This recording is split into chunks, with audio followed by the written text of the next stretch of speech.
سبحان اللہ وبحمدہ سبحان اللہ العظیم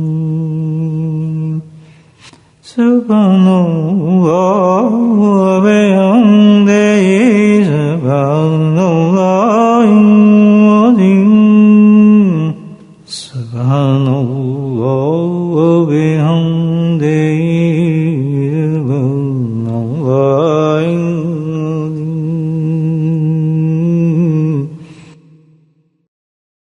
ذکر کرنے کا طریقہ سماعت فرمانے. یہ ذکر جو ہم کر رہے ہیں یہ سلسلہ نقشبندیہ کا ذکر ہے، یعنی خاص مشائخ نقشبند اس طریقے نے اختیار کیے ہیں انہوں نے اس ذکر کو، اور ان کے جو سربراہ ہیں اس سلسلے کے خواجہ نقشبند بہاء الدین نقشبند رحمۃ اللہ علیہ، ان کا تعلق بخارا سے ہے. یہ سلسلہ ان کی نسبت سے ہے، ان کو نقشبندیہ کہا جاتا ہے. اور جب ہندوستان میں یہ سلسلہ پہنچا تو وہاں اللہ کی بہت بڑی ایک اللہ نے شخصیت اولی پیدا فرمائے جن کا نام تھا حضرت شیخ احمد فاروقی سرہندی. سرہند ایک علاقہ ہے پنجاب میں، ہندوستان کے اندر. وہاں پر آپ پیدا ہوئے اور خاندان چشتیہ سے تعلق رکھتے تھے، لیکن اللہ کے حکم سے ان کی نسبت ایک نقشبندی شیخ جو ان کی تربیت کے لیے بھیجے گئے تھے حضرت باقی باللہ رحمۃ اللہ علیہ، انہوں نے تربیت فرمائی اور اللہ نے وہ مقامات عطا فرمایا آپ کو کہ اس سے پہلے کسی ولی اللہ کو نہیں ملے.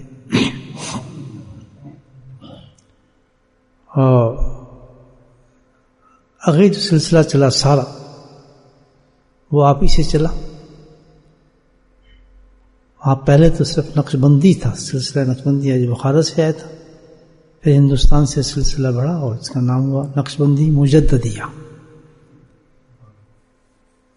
تو اسلاف کا یہ سلسلہ ہے الحمدللہ پھیلتے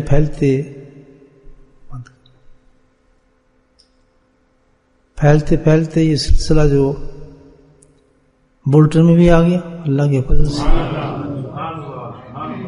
مسجد مکی میں بھی آ گیا، اور ہمیں بٹھا دیا اللہ پاک نے سلسلے کی نسبت سے. دیکھیں کہاں سے چلتا ہوا بخارا سے پہنچتا کہاں گیا. کیوں کہ اللہ سبحانہ تعالیٰ سرکار دو عالم صلی اللہ علیہ وسلم امت کو جنت میں پہنچانا چاہتے ہیں. مقصد یہی تھا اس کا، جنت میں پہنچانا چاہتے ہیں.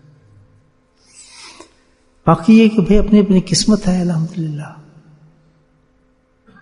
اپنی اپنی قسمت ہے، تو اللہ کا فضل ہے، اللہ کا کرم ہے. اللہ کی نعمت، ان نعمتوں سے کوئی مستفید ہو جائے وہ اللہ کا فضل ہے، بہت بڑا کرم ہے.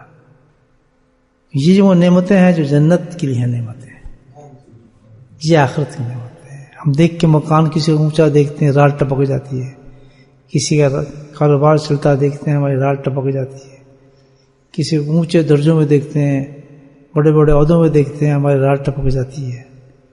دنیا رال ٹپکاتی ہے. سبحان اللہ. جن کو اللہ نے کہا ہے اولو الالباب عقل مند لوگ، ان کی نشانی اللہ نے ذکر پر رکھی ہے، کیونکہ اس چیز سے وہ لالچ نہیں ہوتا، بلکہ کیا ہے ان کی رال ٹپکتی ہے جب دیکھتے ہیں کہ ایک آدمی صبح اور شام ذکر کر رہا ہے سبحان اللہ، تو ان کو رال ٹپک جاتی ہے کہ یار میں بھی ایسے ذکر کر رہا ہوں، میرا بھی یہ مقام ہو. یہ تو بڑے اونچے مقام لے گئے آخرت میں. اس کو یہ کیسے پتا چلا کہ بھی اتنے اونچے مقامات ہیں آخرت میں؟ کہ اللہ کی کتاب نے بتایا، نبی اکرم کی سرکار دو عالم کی زبان میں مبارک سے نکلا، تو اس کو یقین ہوگا کہ یہ تو اصل چیز تو یہ ہے جو ذکر ہے. تو یہ ذکر جو ہے نقشبندی سلسلہ تمام طریقے برحق ہیں، تمام طریقے افضل ہیں، لیکن یہ سلسلہ جو ہے اس میں کچھ باتیں جو وہ ہیں جو دوسرے صلی اللہ علیہ وسلم میں نہیں ہے. سب سے بڑی چیز تو جس میں عظیم چیز جو ہے وہ یہ ہے کہ اس سلسلے کا تعلق حضرت ابو صدیق رضی اللہ تعالیٰ سے، بس اس کے بعد تو بات ختم ہو جاتی ہے پھر کہ تعلق ہی بتا رہے کہ سلسلہ کتنا اونچا ہے. تو اللہ کا فضل ہے، کرم ہے، الحمدللہ اللہ نے ہمیں نسبت دے دی. اس طرح سے یہ ہے کہ جو کوئی عیسائی ہیں ان کا بھی تعلق ہے کہ نبی سے، یہودی ہیں ان کا بھی تعلق ہے نبی سے، وہ بھی نبی سے تعلق نہیں دیں. سبحان اللہ، جن کا تعلق آپ سرکار دو عالم سے، وہ کیا ہے پھر آخر نبی درجہ ہے امت کا، وہ آخر نظر آئے گا. الحمدللہ تعلق سے تو بات بنتی ہے نہیں بنتی. تو یہ سلسلے کا ذکر ہے دوستو، الحمدللہ پیور خالص، صدیوں در صدیوں چلتا آ رہا ہے ذکر. اسی طرح یہ جو ہم طریقہ اختیار کرتے ہیں، پہلے جو ہم کلمات پڑھتے ہیں یہ خود بنے نہیں، آج کے بنائے نہیں، یہ وہ کلمات ہیں جو حضرت بہاؤالدین رحمۃ اللہ بخاری کی سے ہی شروع ہوئی نقشبندی سلسلے سے. وہی کلمات ہیں جو وہی ترتیب ہے، وہی جاری ہے. سلسلے میں کوئی ترتیب بدل نہیں سکتا، کوئی نہیں بدل سکتا. یہ سلسلہ یاد رکھیں، کیونکہ یہ تو کتابوں میں لکھا ہے نا، اس کو شجرا ہم کہتے ہیں، تو اس کو تو بدل نہیں. سواری پیدا تو ہم کہیں بدعت ہوگی، بدعت تو ہو ہی نہیں سکتی. اس میں وہی کلمات ہیں اور سینہ در سینہ پہنچتے ہیں. اس طرح حدیث کی اجازت ملتی ہے نا آدمی کو، اجازت نامہ ملتا ہے نا حدیث کا، اجازت دیتے ہیں ہمیں آپ کی طرف سے اجازت ہے، محدثین دیتے ہیں نا، نسبت بنتی ہے نا. تب کہ ہم نے وہاں سے سیکھا، ہم نے وہاں سے سیکھا، ہم نے وہاں سے سیکھا. ہر آدمی کے پاس نسبت ہوتی ہے اچھی شے کو. اسی طرح تصوف کا سلسلہ بھی اس کی نسبت ہوتی ہے. جیسے میں آپ کے سامنے بیٹھا ہوں تو آپ مجھ سے پوچھیں گے آپ کو کسی نے طاقت دی، آپ نے بیٹھ کے ذکر کرا، جی مجھے طاقت جو ملی، میرے پاس سرٹیفکیٹ ہے. کس سے ملی ہے؟ میں اپنے حضرت کا نام لوں گا، جی ان سے ملی ہے. سبحان اللہ، ان کو ان سے ملی ہے. وہ حضرت فضل القرشید رحمۃ کا نام لیں گے، مجھے ان سے ملی. پہنچتے پہنچتے 38ویں واسطے میں، یعنی میرے سے شروع کریں آپ، 38ویں واسطے میں جا کے کہاں پہنچ جائے گی؟ سبحان اللہ، سید المرسلین صلی اللہ علیہ وسلم کے ساتھ. یعنی ابو بکر صدیق، اور پھر ابو بکر صدیق بھی کہیں گے مجھے جو میں یہ ذکر کر رہا ہوں آپ کو کہاں سے ملا جو آپ یہ سلسلہ شروع کر رہے ہیں؟ پھر وہ اشارہ کر دیں گے مجھے ان کی قدموں سے ملا نبی ہے. آپ یہاں ایک بڑا پیارا نقطہ ہے جو آپ سمجھیں. سبحان اللہ. اب یہ بھی تو ہوگا کس طریقے سے ملا. میں بتاؤں آپ کو مجھے میرے شیخ نے کیسے اجازت دی اس چیز کی. میری بھی تو ایک ہسٹری ہوگی نا کوئی، یہ نہیں ہوگی میں فلاں جگہ پہ تھا، مجھے فلاں گیا، میں مکہ مکرمہ سے مجھے اجازت ملی. الحمدللہ رمضان کا زمانہ تھا اور آخری عشرہ تھا، حضرت موجود تھے. اس آخری عشرے میں حضرت نے مجھے کہا کہ میں آپ کو 4 سلسلوں کی خلافت دیتا ہوں. بہت بڑا اعزاز تھا یہ مکہ مکرمہ میں رمضان کے اندر شیخ بلا کر. الحمدللہ اتنا بڑا اعزاز تھا. فرما دیں اما بھی نمت فدیس کے تحت میں آپ قرض کر رہا ہوں. سنت تو ہوتی چاہیے نہیں ہونی چاہیے. بلکہ اٹھ کے پوچھیے آپ کیا کر رہے ہیں مکی مسجد میں، آپ یہاں کر رہے ہیں، آپ اس ذکر سے کرتے ہیں. یہ سنت موجود ہے اور تحریر موجود ہے، تحریر بھی ہے آپ کے ہاتھ کی لکھی. اچھا جی، تو اسی طرح ہر آدمی کا اپنے کیفیت ہوتی ہے کہ کیسے آپ تک پہنچا. تو آئے آخر دیکھتے ہیں کہ جس کا یہ سلسلہ ہے، اب وہ صدیق رضی اللہ سے پوچھا جی آپ نے کیسے سیکھا سلسلہ؟ سبحان اللہ. تو وہ کیا جواب دیتے ہیں کہ میری سرکار نے کہا جو کچھ میرے سینے میں تھا تیرے سینے میں ڈال دیا. سبحان اللہ سبحان اللہ. اس طرح ہے یہ سلسلہ. اندازہ لگائیں کہ نبی پاک سینے میں کیا تھا وہ جو ڈالا ہوگا. کسی اور صحابی کے بارے میں یہ بات نہیں ہے. علماء کرام موجود ہیں، حدیثیں موجود ہیں، پوچھنا ان سے. جو اتنا بڑا طریقے سے ہوتا گیا ہے کہ جب کرنٹ لگتا ہے تو سارا فیض پہنچتا وہیں سے آ رہا ہے سیدھا وہ صدیق سے. اور کیا، جس وقت آپ بیٹھ گئے مراقبہ کریں گے ایک دم سوچ مل جائے گا. اپنی اپنی حیثیت کے مطابق ہمارا کتنا بڑا برتن ہے یہ بھی تو دیکھیں نا اپنے اندر بھی. ہم کتنے گناہوں سے پاک ہیں، کتنے اللہ کے نبی کی اطاعت کرتے ہیں، کتنے نقش بندی مشائخ جو ہیں ہمارے، جو ہمارے ٹیچر ہیں ان کے کہنے پہ چلتے ہیں، ان کی باتوں کو مانتے ہیں، ان کو ہم رہبر بنایا. تو وہ یہ سب چیزیں وہ اتنے بڑا برتن ہوگا ظرف کا، جو اس میں بڑا ہوگا اس کا برتن بڑا ہوگا. جب وہ مراقبے میں جائے گا تو بارش ہونے شروع ہو جائے گی فیض کی. بیٹھے سب ایک گروپ میں لیکن حالات مختلف ہیں سب کے. کیونکہ جس کے بعد ہر آدمی سمندر کے پاس جاتا ہے، دریا کے پاس جاتا ہے اور پانی لینا چاہتا ہے تو دریا تو کہتا ہے میں تو دریا ہوں، بہ رہا ہوں، لو مجھ سے پانی جتنا لینا ہے. تو کوئی بالٹی لے کے جاتا ہے، کوئی ڈونگا لے کے جاتا ہے، کوئی کچھ لے کے جاتا ہے. جس کے پاس جتنا بڑا برتن ہوگا وہی لے کے جائے گا. ذکر مکی کی مسجد میں ہو رہا ہے، مکی مسجد میں ہو رہا ہے، لوگ پہنچ رہے ہیں، دریا فیض بہ رہا ہے نقشبندی سلسلے کا. اب جو جتنا برتن لائے وہ لے کے یہاں سے باہر نکل جائے گا. جن کے پاس برتن نہیں ہو، برتن کیا مطلب؟ جس کا کنیکشن ہی نہیں ملا ہوگا ابھی تک، اس نے بیعت ہی نہیں کیا ہوگا، اس نے کنیکشن نہیں ملا. اس سلسلے سے کنیکشن کا نام بیعت ہونا ہے. کنیکشن، اس سلسلے سے کنیکشن ملانے کا نام کیا ہے؟ بیعت. توبہ ہوئے نہ ہو اس کو بعد تو برتن نہیں ہوگا، بیچارہ آئے گا اپنا ذکر شکر کرے گا، ثواب کما لے گا، الحمدللہ ٹھیک ہے. خالی تو وہ بھی نہیں گیا. تو یہ سلسلہ جو ہے، اس کے سارے اذکار جو ہم کریں گے، اس کو کہتے ہیں ختم خواجگان. کیوں کہ سب سے پہلے الجزاء الاحسان الا الاحسان، احسان کا بدلہ کس سے ہوتا ہے؟ احسان سے. جن بزرگان دین تک ہم نے اتنا بڑا تصوف کا ایک سمندر ملا، الحمدللہ راستہ ملا اللہ تک پہنچنے کا. انہوں نے کتنی محنتیں کی، کتنے مجاہدے کیے جو اللہ والے تھے، جنہوں نے ہم تک یہ بات پہنچائی. اتنا زبردست الحمدللہ یہ چیزیں دیں.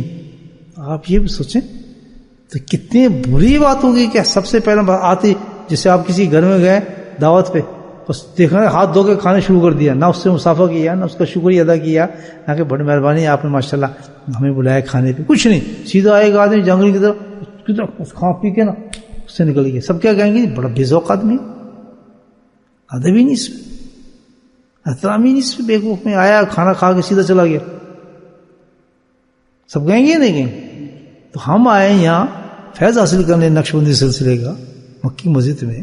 یہاں آج دسترخوان بچھایا، حضرت ابو بکر صدیق رضی اللہ تعالیٰ کا دسترخوان ہے بچھا ہوا، سبحان اللہ. ابو بکر صدیق رضی اللہ تعالیٰ کا دسترخوان بچھا ہو اور ہمیں دعوت، آنے کا مطلب ہے دعوت مل گئی ہمیں. آنے کیا مطلب ہے؟ اونچا بولیں، اونچا بولو. تبھی تو آئے. کتنے لوگ غائب ہیں یہاں سے؟ دیکھ لیں، آپ گن لیں. غائب ہے نہیں ہے، ان کو دعوت نہیں دی انہوں نے. اس قابل نہیں سمجھ کو دعوت دی جاتی ہے آ جائیں یہاں. یہاں تو وہی آتا ہے جس کو دعوت دی جاتی ہے. اور یہ روحانی دعوتیں چلتی ہیں. دیکھنا ہم ایک دو آدمی ایسے بیٹھے ہیں جو پہلے میں نہیں دیکھے، کہ بہت عرصے کے بعد آئے. کیسا کروں گا کہ آج یہ باتیں ہونی تھی، لیکن میں لگتا ہے ان میں اخلاص تھا، ان کو دعوت نامہ مل گیا الحمدللہ. دیکھ رہے ہیں یا نہیں؟ اچانک یہ کیسے آ گیا آدمی، اچانک یہ آدمی کیسے پہنچ گیا؟ تو وہ تو ہیں جو ماشاءاللہ ذکر کے جو کہوں گا کہ دیوانے ہیں، جو ہر بات سامنے صبح شام میرے سامنے بیٹھے مجھے دیکھتے رہتے ہیں، وہ تو ہیں ہی آگے. لیکن کچھ حضرات ایسے ہیں پتہ چلتا ہے کہ اللہ کی طرف سے اہتمام ہے دعوت نامے. تو ابھی کتنی بڑی بات ہے، دسترخوان بچھاؤ اتنے بڑے اللہ کے نبی کے دوست کا صلی اللہ علیہ وسلم، اور یہاں آئے ہو کچھ نہ کہ بس ذکر کر سیدھے نکل جائے. نہیں، یہ طریقہ ادب کے خلاف ہے. تو کیا کرتے ہیں؟ ختم خواجگان. پھر بزرگوں نے کیا کیا کہ انہوں نے خود الہام سے قرآنی آیت کو چنا، سبحان اللہ، قرآن سے، اور چن کر ہر ایک آیت کی نسبت جو ہے ایک اللہ کے نقش بندی جو ہے سلسلے کے بزرگ ہیں ان کے نام پہ منسوب کیا. یہ سب علامی بات ہے. منسوب کر کے فرمایا کہ اس آیت کا جو ثواب ہوگا، جو پڑھے گا اور پڑھنے کے بعد اس شیخ کو بخشے گا تو یہ اس شیخ کے پاس پہنچے گا اس کا ثواب. جتنے بھی کلمات ہم پڑھتے ہیں کہتے ہیں ختم و خواجگان. خواجگان کون ہے؟ یعنی وہ اللہ والے جنہوں نے ہمیں دین کی سمجھ دی، دین پہنچایا. جیسے ہمارے حضرت صاحب خواجگان خواجہ ہیں. تو ہر شیخ کے نام کے ساتھ ایک قرآنی آیت آئی، اس قرآنی آیت کا جو الحمدللہ ثواب ہوگا وہ ثواب اس شیخ کو پہنچے گا، اس تک چلا جائے گا. ایسے ہم پڑھتے ہیں، سارے آیت پڑھتے ہیں ایسے. تو ہر ایک کا تعلق ایک شیخ کے ساتھ ہے، یاد رکھیں. تو پھر کیا ہے کہ ہم آئے، پہلے ہم ان کے اس سال ثواب کرتے ہیں ان کے لیے قرآن پڑھ کر، اور جتنا خوبصورتی سے آپ اس کو پیش کریں گے، ان تک پہنچائیں گے دعا مانگ کر ثواب، اتنی خوبصورتی کے ثواب سچ کے جاتا ہے وہاں پہ. تو اس لیے اس کو آستہ بھی پڑھ سکتے ہیں، اس کو مل کے بھی پڑھ سکتے ہیں الحمدللہ. اس کو اپنے اپنے ذوق کے مطابق جیسے چاہے پڑھیں. قرآن ہے, اس قرآن کی تلاوت جیسے کرتے ہیں تو قرآن پڑھ کے ہم جس طرح قرآن پڑھ کے ثواب پہنچاتے ہیں نہیں پہنچاتے, ہاں وہی سب بیٹھ کے پہلے سب کو سب مشاہد کو پہنچے گا. حضرت علی مرتضیٰ رحمہ اللہ تک سب کو ثواب پہنچتا ہے, سب کی آیت ہے. اس کو کہتے ہیں ختم و خواجگان, اس لیے ہم اس کو پہلے شروع کرتے ہیں. سمجھ آئے گی بات؟ لیکن ابھی ذکر نہیں ہے نقشبندی سے. ہمیں خیرات کہاں ملے گی؟ جو ہم فیض لینے آئے وہ ملتی ہے مراقبے میں. ہاں وہ ذکر کون سا ہے؟ اصل ذکر کون سا ہے؟ مراقبہ. یہ پہلے ہم شکریہ ادا کر کے ان کو ثواب پہنچا کے ان کی نسبت سے دعا مانگتے ہیں اللہ تعالیٰ ان تمام بزرگوں کی نسبت سے واسطے سے تو ہمیں کرم فرما اور ہم پہ بھی ہمارے دلوں کو کھول دے, اس میں کوئی نور ڈال, اپنی رحمت ڈال, اپنا فضل ڈال, اسے ڈالا ہمارے. تو یہ کس حالت میں مانگتے ہیں ہم, اس کی حالت کیا کی ہے نقشبندی مشائخ نے, کیسے اس کو پایا. ان کا اس طرح طریقہ یہ ہے کہ آنکھیں بند کر لو, زبان گنگی کر لو, دنیا سے غائب کر لو, دل کو کھول کے اللہ کے سامنے بیٹھ جاؤ اور اس کی اس میں ذات سے شروع کر دو, اللہ اللہ اللہ سبحان اللہ. جیسے آدمی جاتے ہیں نا دروازے پہ, فقیر کھلانا گیا اللہ کے نام پہ دے دو بھائی, کچھ دے دو نا بھائی, کچھ دے دو نا, مانگتا ہی نہیں مانگتا. یہی بات ہے. تو ہم جو نام اللہ کا لے رہے ہیں کیوں کیا کر رہے ہیں؟ خیرات مانگ رہے ہیں کہ اللہ ڈال دے, اللہ ڈال دے, اللہ ڈال دے. جب اللہ کا نام لیتے ہیں تو اللہ کی رحمت جوش میں آتی ہے. وہ کہتا ہے ڈال دیا, ڈال دیا, دے دیا, دے دیا, بخش دیا, معاف کیا, جنت دی, یہ دیا, حور دی, قصور دی. یہ ہے مراقبہ. آگے سے بات مت. ہاں جی ابھی بیٹھے بیٹھے میں تو ذکر شروع کرنے والا تھا لیکن اندر میں میرے کرنٹ پڑا کہ ان کو بتا تو دی. آج یہ بات سنا ہے ان کو ساری. ذکر شروع کر دیا تھا میں نے, نہیں کیا تھا, کر دیا تھا نا. بجلی بند ہو گئی تھی نا, ادھر بجلی بند ہو گئی تھی, دل کی لائٹیں آپ کی جل گئی تھیں الحمدللہ. تو اب ایک دم ہوا کہ ان کو جو پیار کی باتیں سنائی ہے کیا, کر کے کرنے کیا ہے, مل کیا رہا ہے اور چکر کیا ہے سارا کچھ جو ہو رہا ہے. سبحان اللہ. تو بڑی خوبصورت باتیں آج پہلی دفعہ زندگی میں مجھے بھی یہ باتیں آج سمجھ آئی ہیں. میں آپ کو بتا رہا ہوں جس انداز سے میں نے آج بات کی ہے. آج مجھے 60-70 سال ہو گئے ہیں یہ کام کرتے ہوئے, لیکن دیکھ لیں کیا ہے اللہ کی معرفت کہ یہ تو ایسا سمندر ہے کبھی ختم ہو ہی نہیں سکتا علم. بالکل پہلی دفعہ یہ ساری باتیں جو میں نے آپ سے کی ہیں نا, واللہ باللہ یہ فرسٹ ٹائم کر رہا ہوں میں آپ سے باتیں, اور مجھے فرسٹ ٹائم معلوم ہو رہی ہیں سب چیز نسبتیں کہ کس طرح یہ نسبت ہے اور کیسے یہ کیسا سلسلہ ہے اور یہ کیا فائدے ہیں اس کو, کس طرح آدمی مانگتا ہے اللہ تعالیٰ سے. یہ مراقبے جو میں آپ کو ڈیفینیشن دی نا, یہ فرسٹ ٹائم اس زبان سے نکلی ہے اس کی ڈیفینیشن کہ مراقبے کی حقیقت یہ ہے کہ آدمی بھیک مانگ رہا ہوتا ہے اللہ تعالیٰ سے. اللہ تعالیٰ ڈال دے, ڈال دے, مجھے معاف کر دے, میرے گناہ ختم کر, مجھے جنت دے, مجھے قبر کے عذاب سے بچا, مجھے اس سے کر. یہ سب مانگ رہے ہیں. مانگ کس سے رہے؟ اللہ اللہ. اور کس طریقے سے مانگ رہے ہیں کہ مجھ کو تو ہلانا ہی نہیں, میں نے منہ تو ناپاک ہے, میرا جسم ناپاک ہے, لیکن دل تو نے پاک بنایا تو دل ہی سے مانگوں گا. دل پاک ہے. آج سمجھ آ گئی میری. شروع کریں کام, اب مزہ آئے گا نا ذکر میں. پڑھیں درود شریف پھر.